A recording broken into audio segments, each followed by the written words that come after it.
Alright guys, so my name is Winston on Cowboy Ranch Life YouTube channel, and if you haven't already, don't forget to hit that subscription button down below. It is about 9:30 at night, and I'm finally about getting ready to get home, so I'm touching base with you guys before I do. If you notice, my hands are a little bit dirty because we have been working on a project that has been featured in this channel before, and it is the 4620 and the 4520 John Deere tractors. So we pulled the 4620 up here, and so I'm excited to show you guys the transformation, what we've done to it today so far, so let's get right into it. Alright, so we're working on the 4620 today. We got the battery box pulled off. See all the battery cables hanging there? There it is. You can see there's just a few things like that bar right there on the point out all the stuff that we've stripped off the tractor so far. And then there's I want to thank Justice a bracket and some of that on the other side. So now we're working on building. We took all the steps off. Some steps and just at the beginning stages of stripping everything off.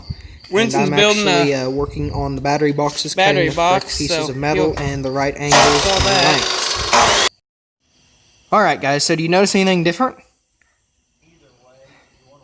Well, I'm going to kind of clue you in here. So we took a bunch of stuff off. We took the big front fuel tank off that was bolted up to there. We took the bracket stuff off, which was down below, bolted to the bottom bolts, and we took those side panel pieces off to hold the original weights that were all the way along the side. So, and this thing will need a power wash because that's just all dirt. That will shine right back up to green.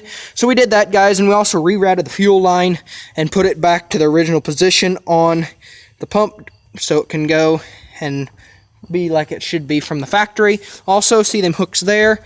If you go to the other side, you can also see there are two hooks down there. Here, this tractor originally came with two batteries, and unfortunately, it was just a poor design from the factory. When it was new, it all worked good, but after time, these tractors got old, the connection started getting a little corrosive, and the battery's not a brand new battery anymore, and that's all the wiring that we pulled out of it, guys. So that was all the wiring that is not needed for this tractor. But because, unfortunately, the way the batteries were positioned from the factory, this tractor would technically not even start with the way it was positioned. So I built a new battery box right there and painted it, and then I welded up some steps, and they were actually factory. I just had to weld a mount on it. So now we've got steps, guys. So we eliminated this battery box step mess that the gentleman before us put on it, and we took the binder that was holding it on, and we took another little piece of metal that's holding it on. So it cleaned it up, guys. We took all the wiring stuff off. We still have to get the battery cables to go from the hot here to the starter, and then from the ground to right here, and it should grind out perfectly. So, also, just for you guys, if you're ever going to work on these, right behind this panel on the right-hand side of the tractor, there's a fuel shutoff for the tank. So, you always do that when you always try to do that when you are working on the fuel system, but sometimes it doesn't always work. So, with that said, guys, that's what we've got accomplished today. A lot done. We pulled the floorboard out, we cleaned it all out, redid some wiring stuff that needed to be done. I built a battery box for the 4520. If you guys can see that, I haven't got it painted yet, but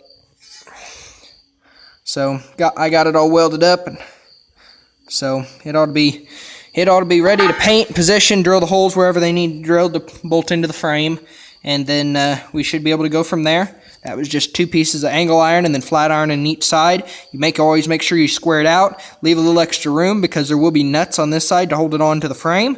So you always make sure. I think the battery was 6.5 or 6 3/4 inches wide, and I ended up making the box like 7.5 or 7 3/4, giving us enough room to get in there and do what we need to do, and also leave enough room so we can put a board in between the nuts and the battery because them nuts can wear into the battery over time.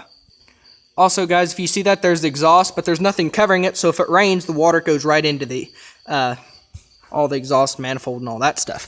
So, here's the old piece of exhaust that came with the tractor, but unfortunately, that is like 3 foot long, and so when you put that onto the tractor, it sticks to the moon. Literally. There's no moon out tonight. Looks like it's going to rain. Anyway, so because there's that issue, and we're going to use this tractor for brush hogging, we're going to take the cap off of this, or at least that's the plan, unless something changes. Take the cap off of that and put it on there, the rain cap, just to keep the rain from falling in there. And the 4520 actually has a breather that we need to deal with, and this is what's left of it. The whole breather part's actually broken off, so we're going to fix that.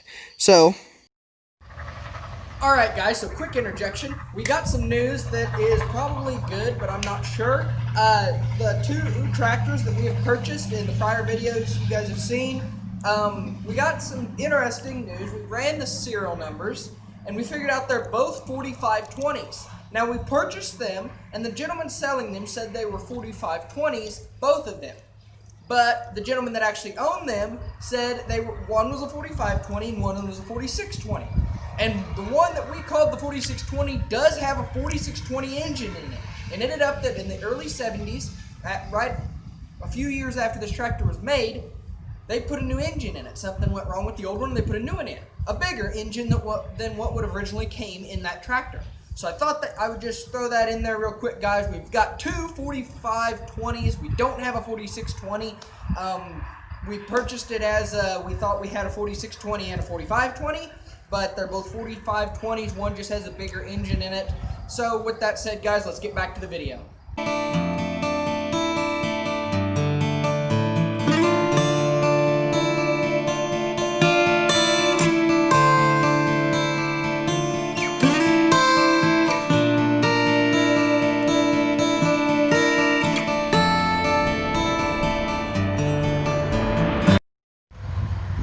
Alright guys, so I hope you guys enjoyed the video. If you did, don't forget to hit the subscription button down below to see videos, because we frequently post videos on YouTube, guys. Also, to see clips that we don't always post on YouTube, go to Instagram and Google us there, and you will find us there, and you can follow us and see all of those.